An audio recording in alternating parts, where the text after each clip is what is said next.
Hi hello friends, എല്ലാ കൂട്ടുകാർക്കും നാളത്തെ എപ്പിസോഡിന്റെ റിവ്യൂയിലേക്ക് സ്വാഗതം. അങ്ങനെ അശ്വിൻ വീട്ടിൽ തന്നെയായിട്ട് വരക്കിടുക. അപ്പൊ പൂജയും കാര്യങ്ങളൊക്കെ താഴത്ത് ഇങ്ങനെ നടന്നുകൊണ്ടിരിക്കുകയാണ്. അശ്വിൻ മുകളിൽ റൂം അടച്ചിട്ട് അങ്ങനെ ഇരിക്കുവായിട്ട് പൂജക്ക് പങ്കെടുക്കാതിരിക്കാൻ വേണ്ടിയിട്ട്.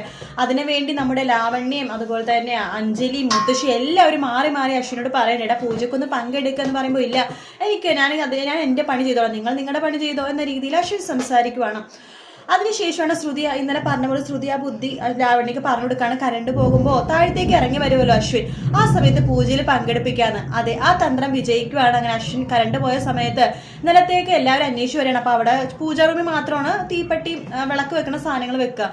അപ്പൊ അവിടെ പോയിട്ട് ആ തിരി കത്തിക്കുമ്പോഴേക്കും അവിടെ വിളക്ക് കാണുമ്പോൾ അത് കത്തിക്കുവാണ്. അത് ദൈവത്തിന്, അതായത് കൃഷ്ണന് വെച്ചേക്കണ വിളക്കായിരിക്കും. അത് കത്തിക്കുമ്പോഴേക്കും ഭയങ്കര സന്തോഷമാണ്. അങ്ങനെ നമ്മുടെ അശ്വിൻ തന്നെ വിളക്ക് വെച്ച് നമ്മുടെ ശ്രീകൃഷ്ണനെ അത് കഴിഞ്ഞിട്ട് ആ തൊട്ടിൽ വെച്ചിട്ട് ഇങ്ങനെ ആട്ടണ ഒരു ചടങ്ങുണ്ട്. അപ്പൊ അതും ആട്ടണത് നമ്മുടെ അശ്വിനാണ്. അതിനുശേഷം ശ്രുതി വളരെ ഭക്തിയോട് കൂടിയിട്ട് ഓരോരോ കാര്യങ്ങൾ ചെയ്യണ കാണുമ്പോഴേക്കും അശ്വിനെ ചെറിയൊരു എന്താ പറയുക, അശ്വിൻ ഇങ്ങനെ നോക്കിക്കൊണ്ടേ ഇരിക്കുവാട്ടോ. ചെറിയൊരു ഇഷ്ടവും കാര്യങ്ങളൊക്കെ അശ്വിൻ്റെ ഉള്ളിൽ ഉണ്ടെങ്കിലും അശ്വിൻ അതൊന്നും സമ്മതിക്കാൻ വയ്യ. ശ്രുതിക്കും അങ്ങനെ തന്നെയാണ്. എന്തൊക്കെ ഇവരുടെ ഉള്ളിൽ പല പല കാര്യങ്ങളുണ്ട്. ഇവർ പരസ്പരം കണ്ടില്ലെങ്കിൽ പോലും അവർക്ക് അകലെ നിന്നിട്ടാണെങ്കിലും ഇവർ അടുത്ത് വരുമ്പോൾ ആ ഒരു പ്രസൻസ് ഒക്കെ ഇവർക്ക് അറിയാൻ പറ്റുന്നുണ്ട്.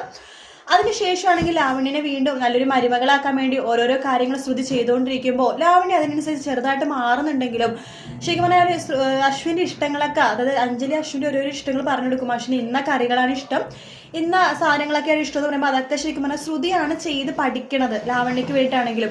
അപ്പോൾ ആ കാര്യം ശ്രുതിക്ക് വേണ്ടി ശ്രുതി ആ ഫുഡൊക്കെ കാര്യങ്ങളൊക്കെ ഉണ്ടാക്കുമ്പോൾ അശ്വിന് വളരെയധികം ഇഷ്ടം ഉണ്ടാവുകയാണ്. അങ്ങനെ അശ്വിന് തന്നെത്താനെ തന്റെ മനസ്സിൽ ശ്രുതിനെ കുറിച്ചുള്ള ഇഷ്ടവും കാര്യങ്ങളൊക്കെ വരുവാട്ടോ.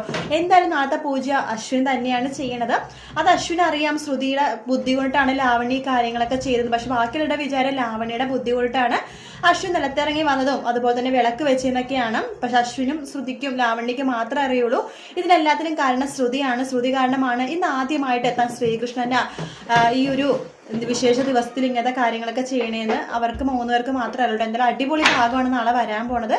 വീഡിയോ ഇഷ്ടപ്പെട്ടെങ്കിൽ ലൈക്ക് ചെയ്യുക, സബ്സ്ക്രൈബ് ചെയ്യുക, കമന്റ് ചെയ്യുക. മറ്റൊരു വീട്ടിൽ നാളെ കാണാം. Good night, take care, bye bye.